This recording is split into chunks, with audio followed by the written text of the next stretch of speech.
دوستان ذی وقار، جن سے محبت کرتے ہیں پھر ان کے رشتے بھی گنتے ہیں، ان کے چچا کون تھے، ان کے بھائی کون تھے، ان سے ان کی بہنیں کتنی تھی. یہ محبت ہے.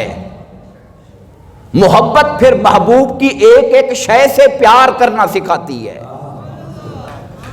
محبت محبوب سے نسبت رکھنے والی ہر شے کا ادب کرنا اور ہر شے سے پیار کرنا سکھاتی ہے، چونکہ نسبت محبت والی نسبت جو ہوتی ہے. جہاں تک آپ کے بہن بھائیوں کا تعلق ہے، آپ کے والد گرامی حضرت عبد المطلب رضی اللہ تعالیٰ عنہ نے مختلف اوقات میں آپ کی 6 شادیاں منقول ہوئی ہیں، اور جن سے اللہ تعالیٰ نے آپ کو 20 اولادوں سے نوازا. تو ہم کہہ سکتے ہیں کہ مجموعی طور پر آپ کے بہن بھائیوں کی تعداد کتب تاریخ اور سیرت میں 20 منقول ہوئی ہے، جن میں آپ کے جو حقیقی بھائی تھے، یعنی ماں اور باپ دونوں کی طرف سے جو سگے بھائی تھے، ان کی تعداد 3 تھی اور سگی بہنوں کی تعداد 5 تھی. حاضرین ذی وقار،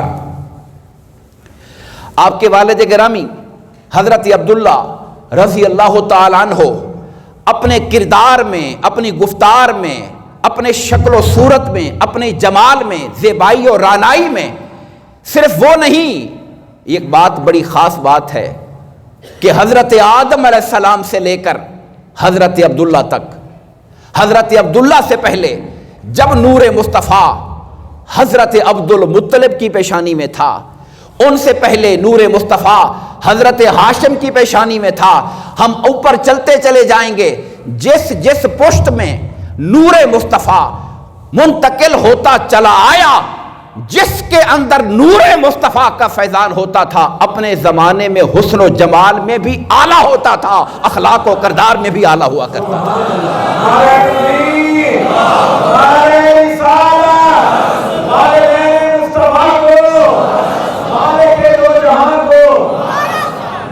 آپ کتب سیرت کو اٹھائیے، کتب سیرت کو اٹھائیے.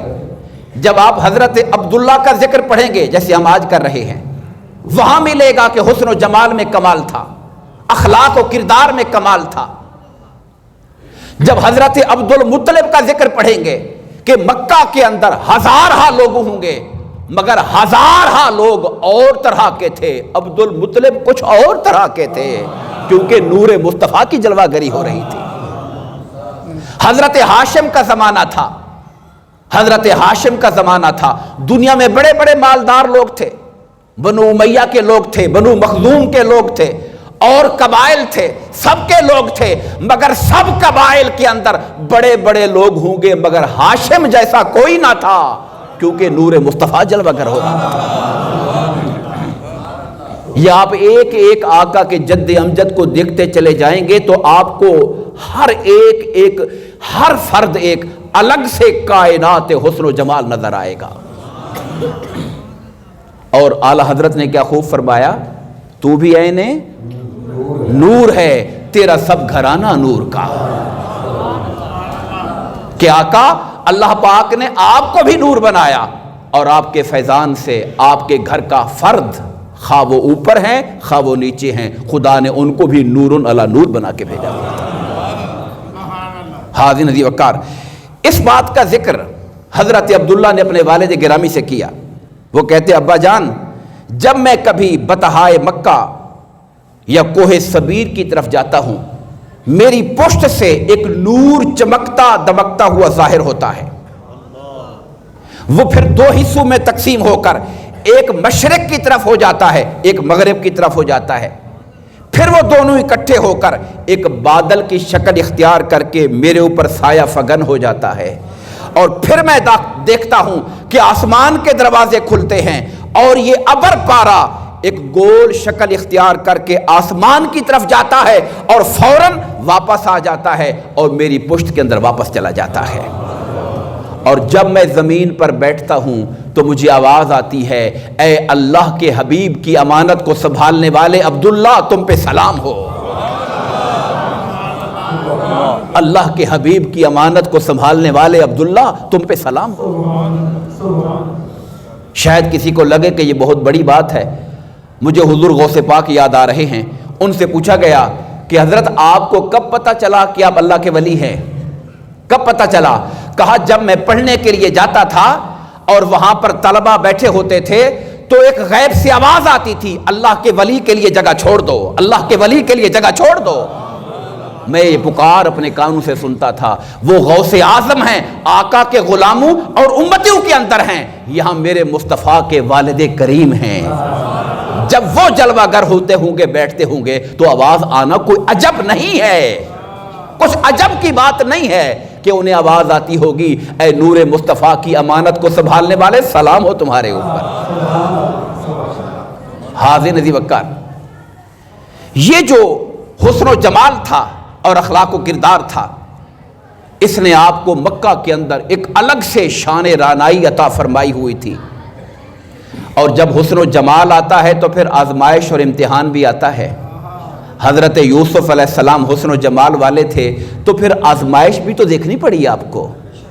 زلیخا جیسی خواتین نے اپنا دل دے بیٹھی اور اپنے مطلب براری کے لیے کئی طرح کے ہیلے کرنے لگی، تو آپ کے زمانے کی عورتیں بھی آپ کے جب حسن و جمال پر نگاہ ڈالتی تو وہ بھی خواہش کرتی کہ یہ جو نور ہے یہ اللہ تعالی ہمارے مقدر میں فرما دے۔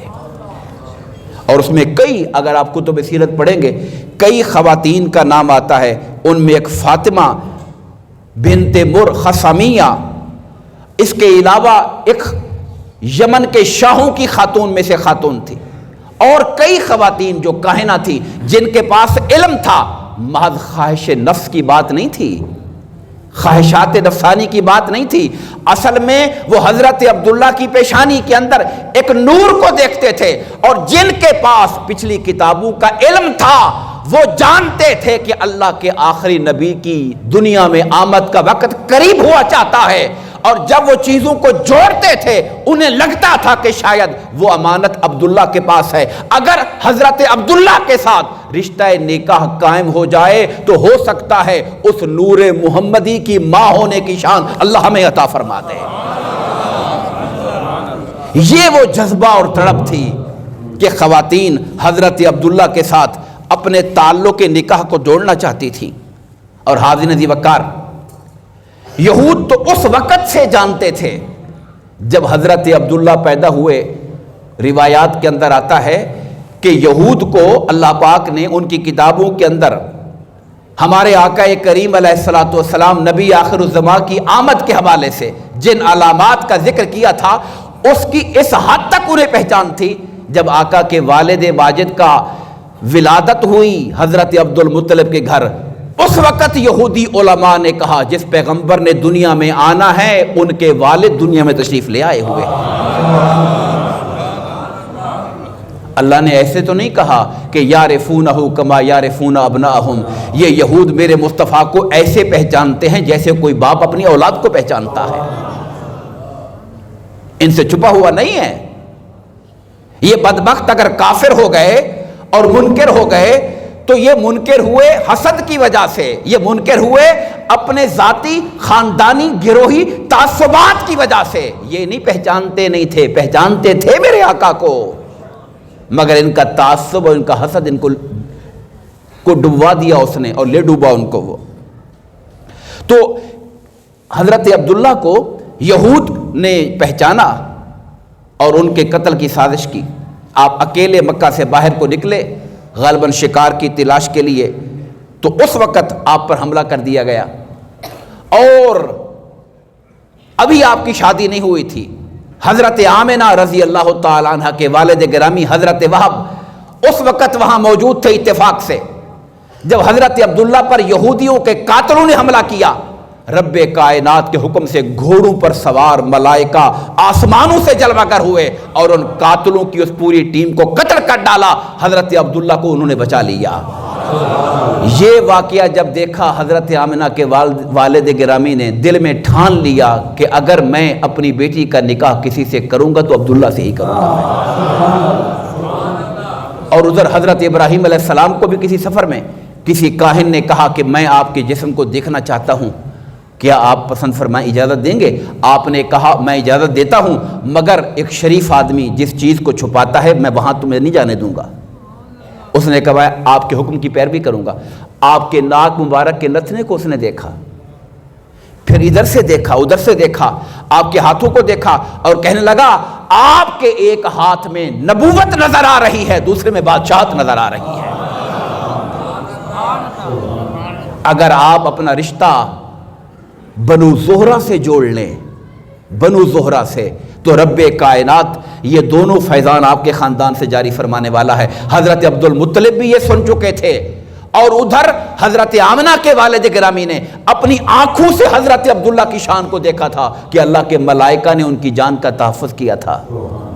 تو اس طرح ان دونوں خاندانوں کے تعلق کے جڑنے سے وہ نکاح کا رشتہ قائم ہوا حضرت عبداللہ اور حضرت سیدہ آمنہ رضی اللہ تعالیٰ عنہ کا۔